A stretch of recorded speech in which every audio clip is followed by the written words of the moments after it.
Estudo do livro de Apocalipse. No último áudio eu havia parado no capítulo 15, no verso 5, e eu havia terminado a leitura do cântico de Moisés e do Cordeiro. E eu dizia que aqui poderia, quem sabe, simbolizar essa união da igreja, essa união que Cristo veio efetuar. Tu vai ver isso no livro, a Epístola aos Efésios. O apóstolo Paulo diz que Cristo ele veio quebrar essa separação, essa barreira que havia, e unir os dois povos em um só.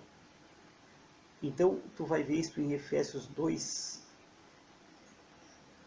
a partir do verso 13, ele vai começar a explicar, e ele vai dizer, no versículo 15, que na sua carne, Cristo, na sua carne desfez a inimizade, isto é, a lei dos mandamentos, que consistia em ordenanças, para criar em si mesmo dos dois um novo homem, fazendo a paz. Então, em Cristo, na carne de Cristo, no sofrimento, no martírio de Cristo na cruz, Deus quebra a parede de separação. Tu vai ver isso no versículo 14, em Efésios, capítulo 2, e aí une um só povo. Então nós temos o cântico de Moisés, simbolizando o povo judeu, e o cântico do Cordeiro, simbolizando a igreja, unindo ambos em um só povo, quebrando a separação.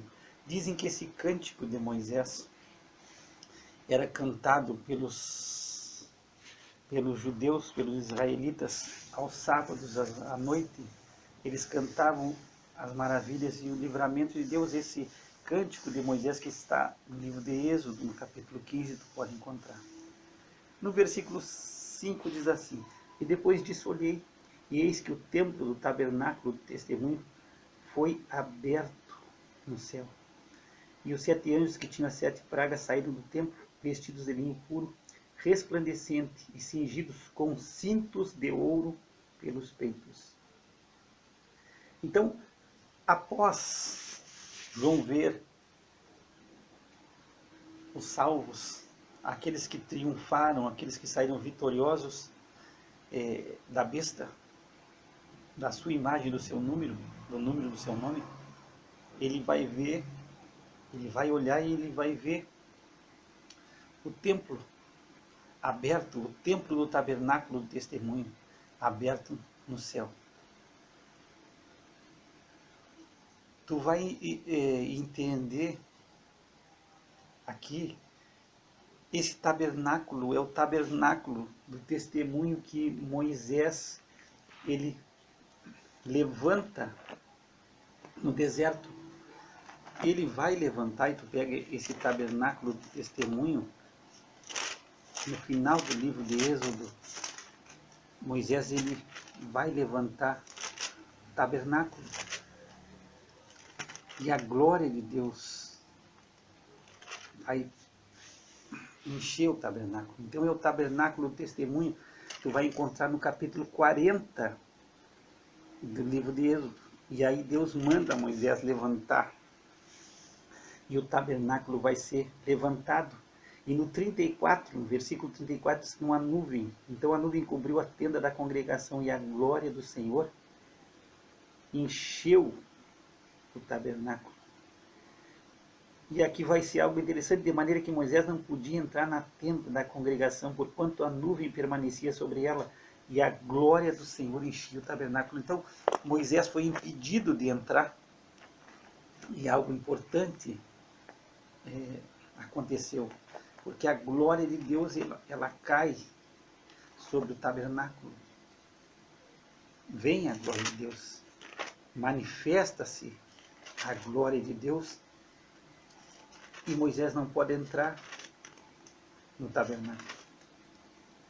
Então é interessante essa situação, porque esse tabernáculo de testemunho, Moisés ele monta no deserto, mas Deus diz para ele que de que ele fizesse conforme foi mostrado. Então, no Sinai foi mostrado para Moisés esse tabernáculo do testemunho.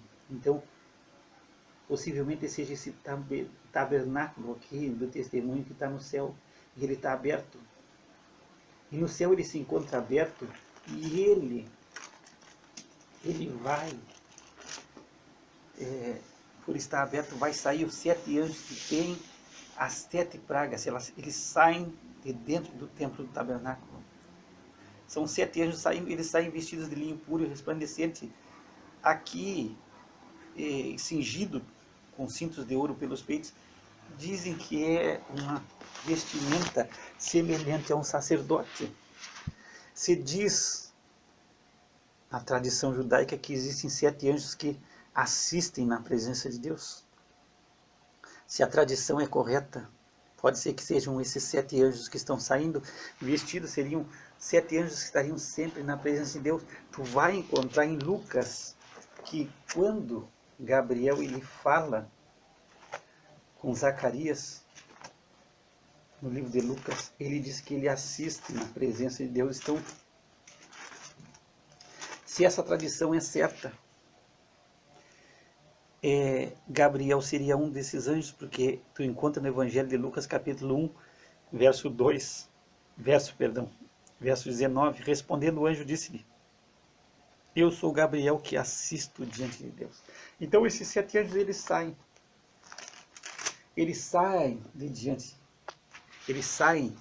do templo, e eles estão vestidos, segundo alguns, como sacerdotes.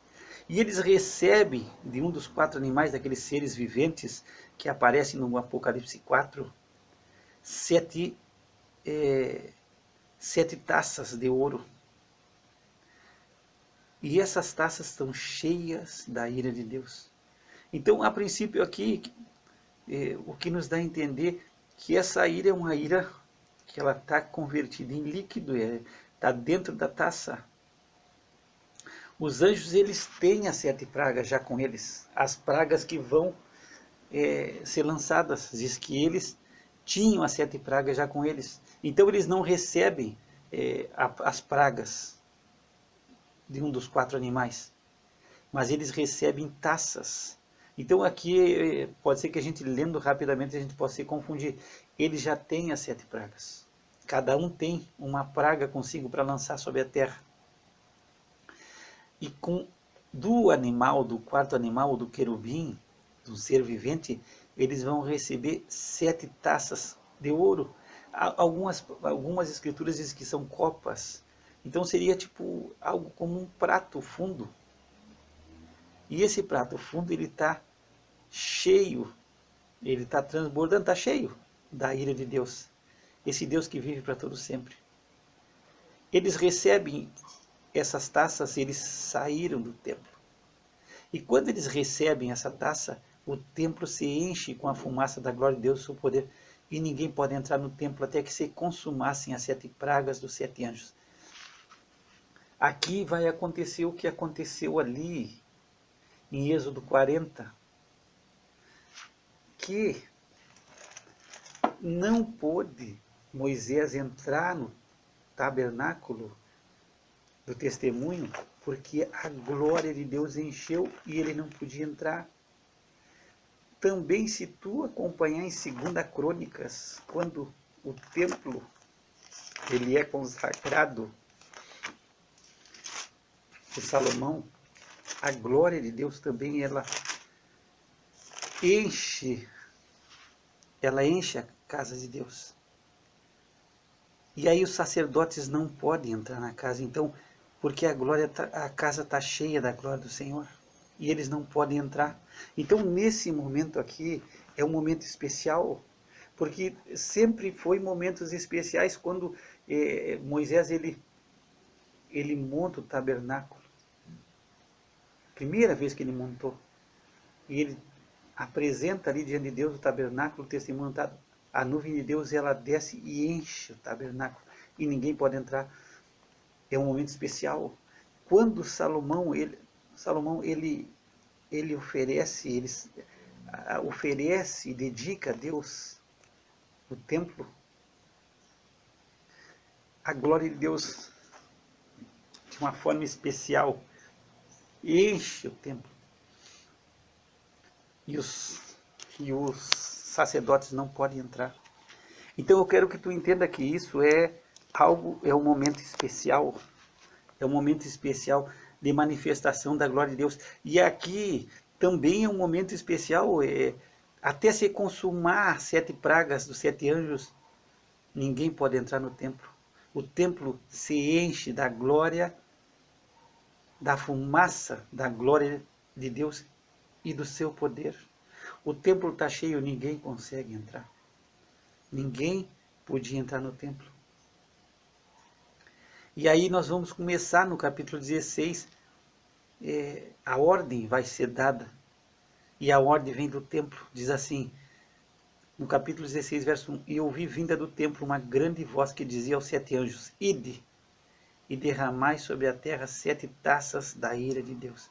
Então sai uma voz vinda do templo, tu não pode esquecer o templo, ele está cheio da glória de Deus, ninguém pode entrar, mas sai uma voz. Se ouve, e João ouve essa voz, e ela vem do templo, e é uma grande voz. É uma grande voz. E aqui é interessante, nesse capítulo 16, eu escutando os estudos, tu vai encontrar sempre, muitas vezes aqui, a palavra grande. Então nós vamos iniciar com uma grande voz. É uma grande voz que se manifesta. E ela vai dizer, ela vai dar ordem aos 7 anjos, ide. Então eles vão ter que ir. Nós temos um ide de Jesus. Jesus nos mandou ide por todo mundo e pregar o evangelho. Esses anjos também recebem uma ordem de ir. Mas eles vão ir e vão derramar sobre a terra as 7 taças da ira de Deus. E essas 7 taças vão ser derramadas, então vai ser como se fosse um líquido de ira. E vão se manifestar as 7 pragas que os anjos têm. É interessante porque existe uma promessa de Deus, de derramamento do Espírito sobre toda a carne. Se tu pega no livro de Atos 2, Pedro, quando ele fala sobre o que está acontecendo com os discípulos, ele fala que isso é um cumprimento da profecia de Joel, do livro de Joel. Tu vai pegar em Atos 2,17, nos últimos dias acontecerá, diz Deus, que do meu Espírito derramarei sobre toda a carne, vossos filhos, vossas filhas profetizarão, e os vossos jovens terão visões, e os vossos velhos sonharão sonhos. E também do meu Espírito derramarei sobre os meus servos. Então, existia uma promessa de Deus, de derramamento de Espírito, para os seus servos, para todos aqueles que se colocassem sobre a sua direção e sobre o seu reino. Então existia promessa de Joel, e o apóstolo Pedro vai dizer que está se cumprindo.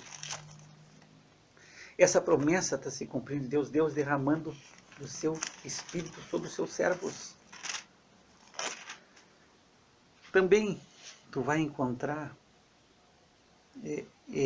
que Deus, ele derrama, ele está sempre derramando do seu Espírito e do seu amor nos nossos corações. Tu vai encontrar em Romanos 5 diz assim, e a esperança não traz confusão, porquanto o amor de Deus está derramado em nossos corações pelo Espírito Santo que nos foi dado.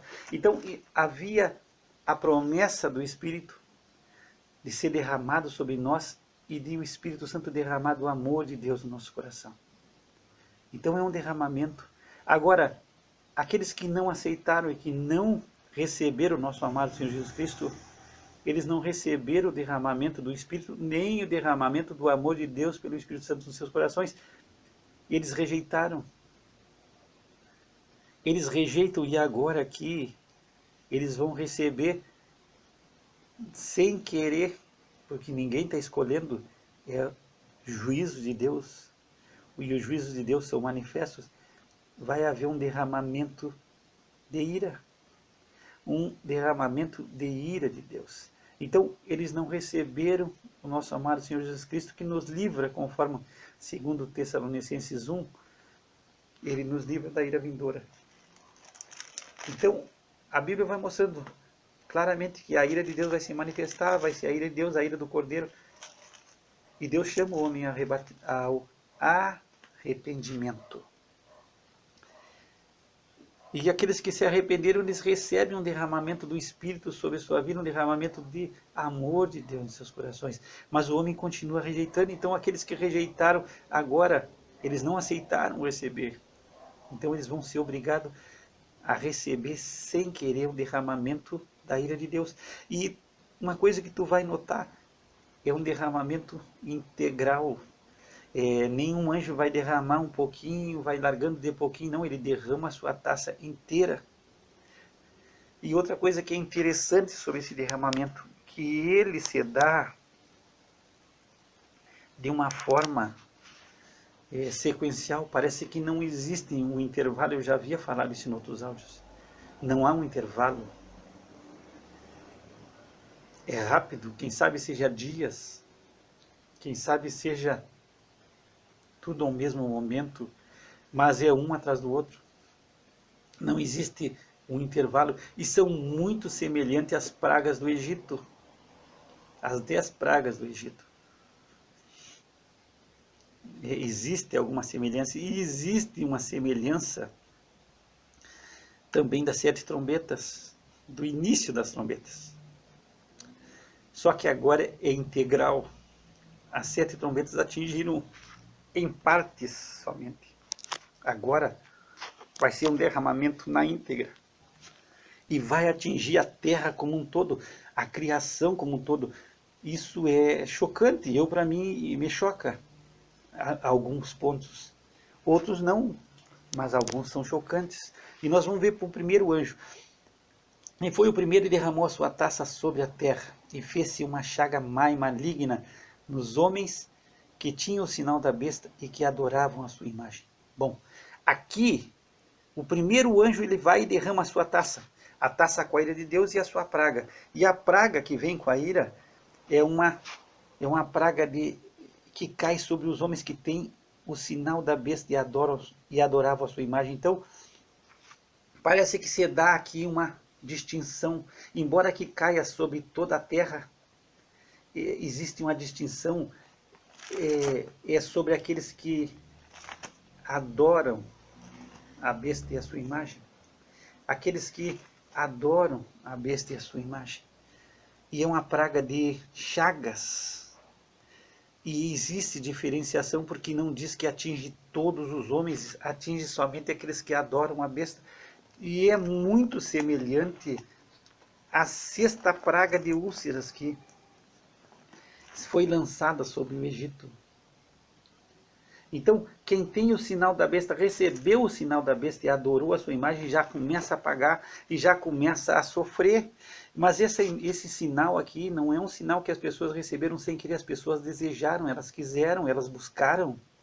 Todo mundo queria ter isso, é como torcer para um time. Todo mundo que pode ter uma camiseta do time, ele quer ter. Então, aqui ninguém foi colocado à força o sinal.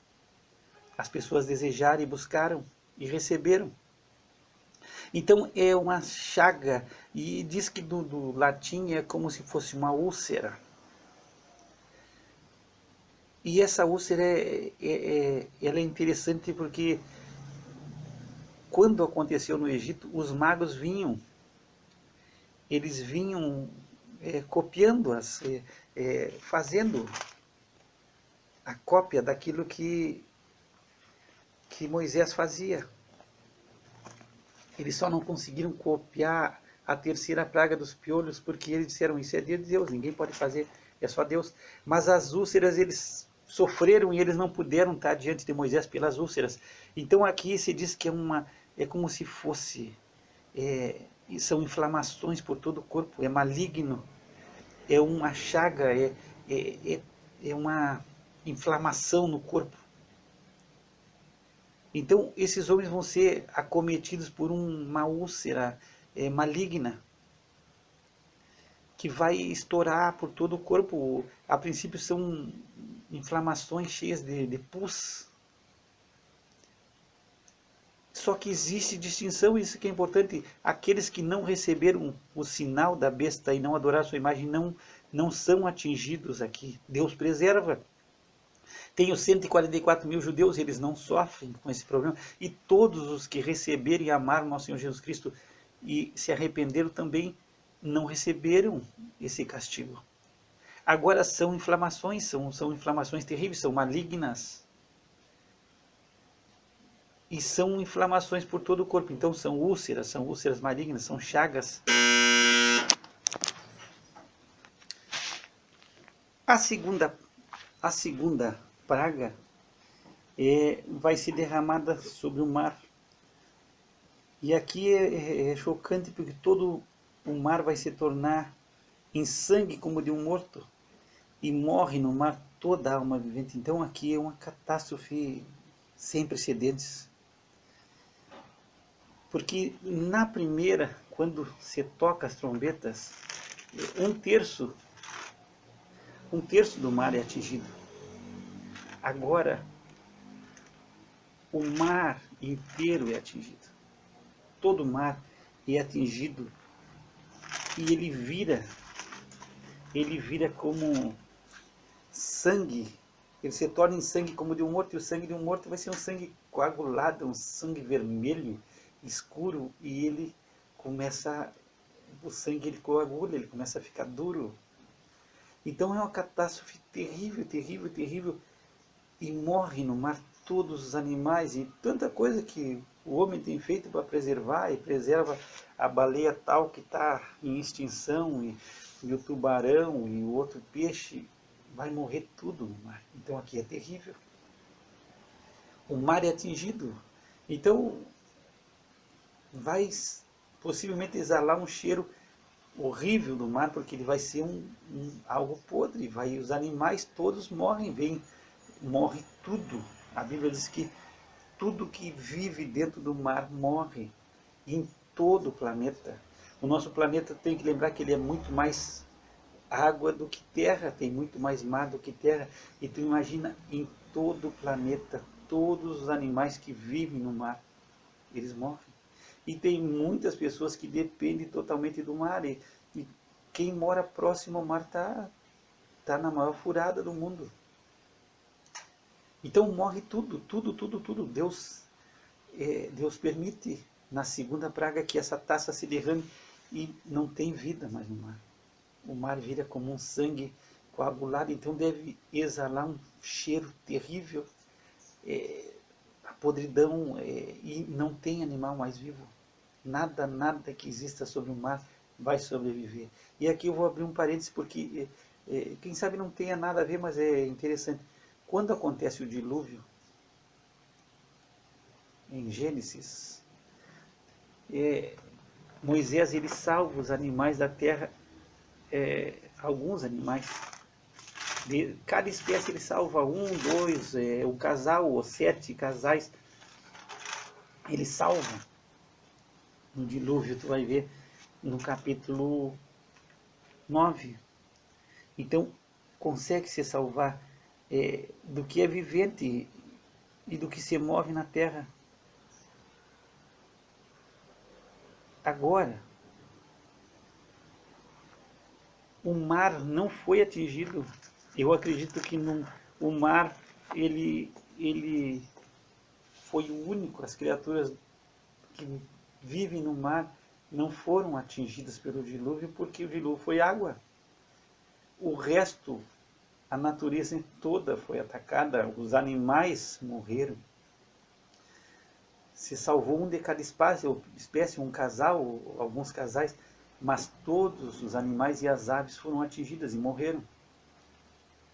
O mar não tinha sido atingido, os animais e as criaturas do mar continuaram sobrevivendo. Agora, as primeiras criaturas a sofrerem com a ira de Deus são as criaturas do mar. E aí morre tudo. O que não tinha acontecido no dilúvio há 6.000 anos atrás, acontece agora. Desculpa. E aí morre tudo, tudo. E aí, quem sabe, os ambientalistas estão desesperados, tentando descobrir o que aconteceu, e sempre vai se achar uma desculpa. Quando dá as úlceras, Quem sabe o anticristo está com todos os seus cientistas tentando achar um remédio, tentando achar algo que amenize a dor, essa chaga maligna, tentando urgentemente achar um remédio que resolva. Mas já de pronto se ataca o mar. E aí esses ambientalistas vão viver desesperados, porque hoje se vê por tudo, se preserva mais, e eu não sou contra preservar os animais, você tem que preservar, mas mais do que uma criança que esteja para nascer. Parece que são mais importantes. E vai morrer tudo, não vai sobreviver, nada vai sobreviver. Tudo vai morrer. E o homem dá muita importância para isso, o homem dá grande importância para esses animais. São animais que são preservados por tudo que é lado, e esses animais do mar morrem todos. E é instantâneo. A água se torna como sangue, a água do mar, e aí morre todos os animais. Eu escutei quando eu trabalhava muito tempo atrás, a história de um homem já idoso. Ele disse que ele, quando ele servia e ele trabalhava com cavalos, uma vez o cavalo atingiu ele, e ele, brabo, ele estava com a tesoura e atirou no cavalo. E aí ele foi punido por causa dessa atitude dele com o cavalo. E ele foi falar para o chefe deles: mas olha só, o cavalo me atingiu, eu atingi ele, agora estou sendo punido. Parece que o cavalo é mais importante do que eu. E aí ele escutou do chefe dele: é que soldado vem todos os anos, vem mais, esse cavalo não vem mais. Dando a entender que os cavalos eram mais importantes que o ser humano. E às vezes a gente fica pensando que hoje as pessoas dão mais importância, e eu não estou dizendo que não tenha que dar importância, para os animais do que para as pessoas. Então aqui vai esses ambientalistas, esses que gostam da ecologia, vão se matar, porque morre tudo que existe no mar. E o terceiro anjo já está pronto para derramar a sua taça, e é uma taça semelhante, à segunda, vai atingir as águas também. Nós vamos ver no próximo áudio. Mas aqui as duas primeiras taças já foram derramadas e vai atingir terra e mar. Terra e mar são atingidos. Primeiro, aqueles que adoram a besta e têm o seu sinal. A imagem da besta e tem o seu sinal. Esses vão ser atingidos e vão passar mal. Mas rapidamente já o segundo anjo ele já derrama, e ele não derrama por gota, ele derrama a sua taça sobre o mar. E aí o mar morre tudo que é no mar. Nada sobrevive. Nós vamos no próximo áudio, chegando ao terceiro anjo, ele já vai derramar sua taça sobre rios e as fontes de água, e também vão se tornar em sangue. E aí não vai ter água para beber.